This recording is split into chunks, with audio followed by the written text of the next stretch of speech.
নামাজ পড়তে ফরজের নামাজ পড়া হয়ে গেছে, সালাম আসসালামু আলাইকুম ওয়া রাহমাতুল্লাহ। দেখছি সারা গামলায় এক গামলা রসগোল্লা গরম ভাপ উঠছে। ওয়ালাইকুম সালাম ওয়া রাহমাতুল্লাহ। সালাম এদিকে ফিরিছে, তুল্লা এদিকে। কি বলেছি?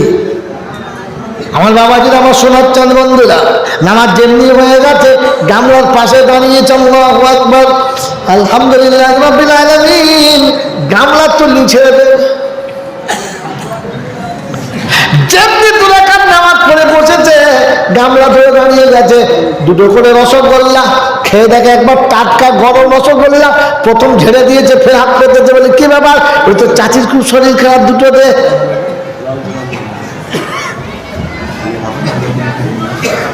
যে মিষ্টি দিচ্ছিল চিন্তা করছে, বড় বড় মুখ যখন বলেছে তখন দিয়ে দে। আমার বাবাজি, আমার সোনার চাঁদ বন্ধুরা, আমার আল্লাহওয়ালা ভাইয়েরা, জ্ঞানীজনরা, সুধী মানুষেরা, আপনাদের অনুরোধ করে বলে যাচ্ছি, মসজিদে কোনো মিষ্টি দিলে, কোনো খাবার দিলে ভুল করে হাত দেবেন না। কারণ যে দিয়েছে তিনটে কারণ থাকে। এক নম্বর, দিল কেন; দুই নম্বর, কে দিয়েছে; তিন নম্বর, উদ্দেশ্য কি ছিল। আপনি কিছুই জানেন না। ওটা যদি গরিবের দান করা হয় তা আপনি দানের মাল খাবার যোগ্য না। ওটা যদি কোনো এতিম দিয়ে থাকে, মিসকিন দিয়ে থাকে আর সাদকা করে থাকে, ওটা আপনি খেতে পারেন না। ওরে মুসলমানের ছেলে, সারা জীবন শুধু হারাম খাওয়া যাবে না। এতিমের সাদকার মালটা তুমি কোন লজ্জায় খেলে? ও তো এই জন্য দান করেছিল, ভাববা না আমার বিবির পেটে যদি বাচ্চা আসে, রসগোল্লা খাওয়া গোটা মসজিদের মুসলিমদেরকে, ওই সাদকার মালটা ও দান করেছে। আর বিবির পেটে বাচ্চা এসেছে, তাই ওরা এক গামলা মিষ্টি দিয়েছে। তোর পেটে গামলা কাঁসর ছিল, দোকানে মিষ্টি ছিল, কিনে খেলি না। এখান থেকে মিষ্টি কিনে খেলি, আমার বাচ্চার জন্য নিয়ে গেলি। রাস্তায় গত জুম্মার দিনে একজন দেখি মিষ্টি নিয়েছে, আমার মতো পা পর্যন্ত জামা, গোল জামা পরে নামাজ পড়ছে। আমি মনে করছিলাম ডবল হাজি হবে, নিশ্চয়ই মুসলিম ভালো হবে। নামাজ পড়ার পরে মিষ্টি হাতে দিল, আবার দুটো নিয়ে চলে যাচ্ছে। আমার পাশে পাশে নতুন জায়গায়, মুর্শিদাবাদ, আপনাদের মুর্শিদাবাদের জেলাতে, নামটা বলবো না, গুনাহ হবে। থানা হচ্ছে ভরতপুর, এরপর আর বলবো না। ওই বাবাজি, আমার সোনার চাঁদ বন্ধুরা, আমার আল্লাহওয়ালা ভাইরা, এই ক্যাসেট যদি সে শোনে, সে মোটামুটি ধরে ফেলবে। ভরতপুরে মানে আমার সঙ্গে জুমার নামাজ পড়েছে, ধরে ফেলবে। হ্যাঁ না বলেন? এতটুকু ইশারা করলাম, আপনি ধরতে পারবেন না, সে ধরতে পারবে। রাস্তা আমার পাশে গুনছি, কোন যাবে মিষ্টি কি হবে? বলছে নাতিদের জন্য নিয়ে যাচ্ছি। আমি মনে মনে করলাম, সুরের গুণ আমিও খাচ্ছি, নাতিদের জন্য নিয়ে। কত বড় পাগল হলি সব কাজ করে বলতো। মাসুম বাচ্চা তুমি কোন লজ্জায় নিয়ে যাচ্ছ? কেন তো মিষ্টি কেনার পয়সা ছিল না? তুই এত বড় ছোট লোক যে সাতগার মিষ্টি লিখে নাতির খাওয়াচ্ছিস। আর মুসল্লি সেজে বৌমার কাছে, বৌমা বৌমা বৌমা, ওই জন্য শিয়াল ঢুকেছে, হুক্কা হুয়া করছে।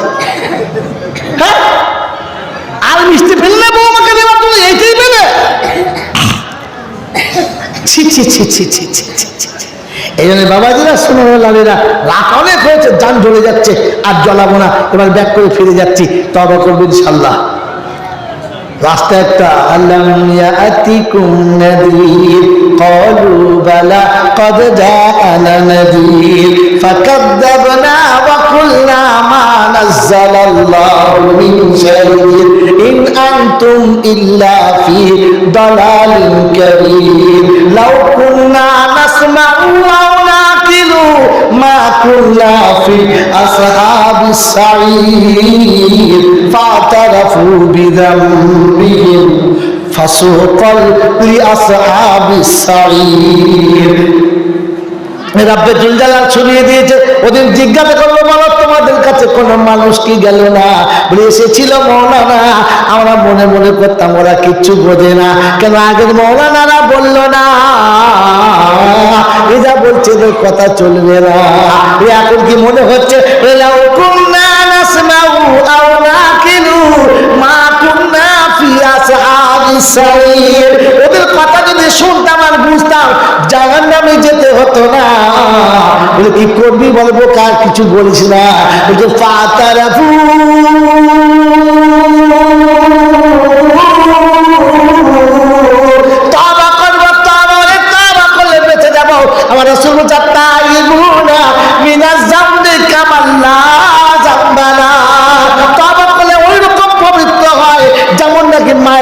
বাচ্চা নিষ্পাপ হয়, আমিও তওবা করব ইনশাআল্লাহ।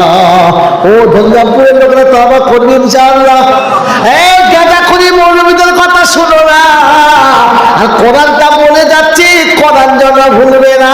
কোরআন যাদের সাথে হবে কপাল তাদের ফুলে যাবে, কপাল তাদের ফুলের মতো হবে। কোরআন যাদের সাথে হবে না, মরুভূমি তাদের জীবন শুনে যাবে মন্ত্রখানা। কোরআন যদি সাদা বানা, জীবন যদি সাদা বানাতে চাও, মুসলমান সকাল বিকাল কোরআনের পানি ছড়িয়ে দাও।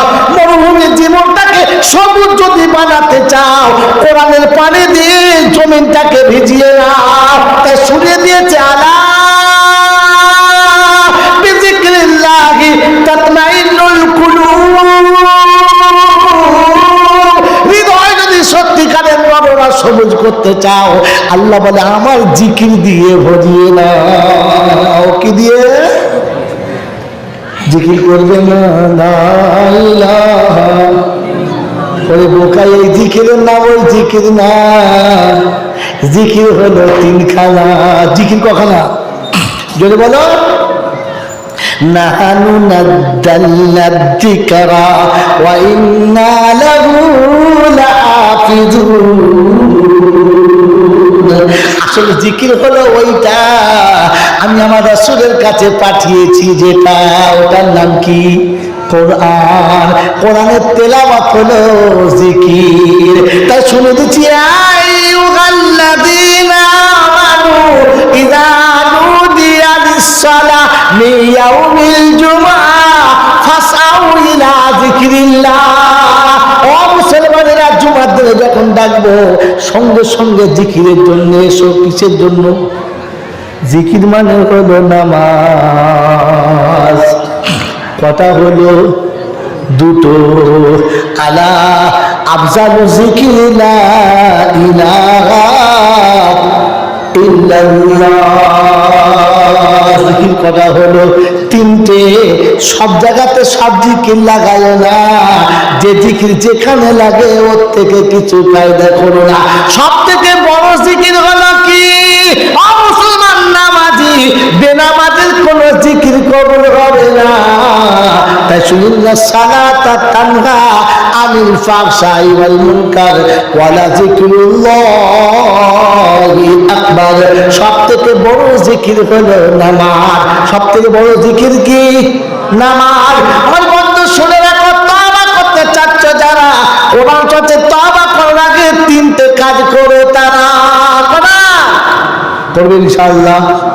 এক নম্বর, ওয়া আকিমুস সালাতা ওয়া আতুজ যাকাতা ওয়া আকরিদুল্লাহা কারজান হাসানা ওয়া মা তুকদ্দিমু লিআনফুসিকুম মিন খাইরিন তাজিদুহু ইনদাল্লাহ হুয়া খায়রান ওয়া আ'জামা আজরা। আস্তাগফিরুল্লাহ।